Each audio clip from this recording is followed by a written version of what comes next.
கண் கண்ட தெய்வமே கலியுக வரதனே ஆறுமுகமான குரு அறிந்திட்டேன் உன் மகிமை.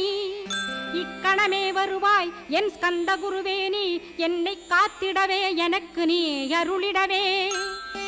அரைக்கணத்தில் நீயும் ஆடி வருவாயப்பா, வந்தனை தடுத்து வலிய ஆட்கொள் வரத குரோ. அன்பு தெய்வமே ஆறுமுகமானவனே சுப்பிரமணியனே சோகம் அகற்றிடுவாய். ஞானஸ்கந்தரே ஞானம் அருள்வாய், நீ ஞான தண்டபாணியே என்னை ஞான பண்டிதனாக்கிடுவாய். அகந்தையலாம் அழித்து அன்பினை ஊட்டிடுவாய், அன்புமயமாக்கி ஆட்கொள்ளுவையப்பா. அன்பை என் உள்ளத்தில் அசைவின்று நிறுத்திவிடு, அன்பையே கண்ணாக ஆக்கி காத்திடுவாய். உள்ளும் புறமும் உன்னருளாம் அன்பையே உறுதியாக நானும் பற்றிட உவந்திடுவாய். எல்லை இல்லாத அன்பே இறைவழி என்றாய் நீ, அங்கிங்கனாதபடி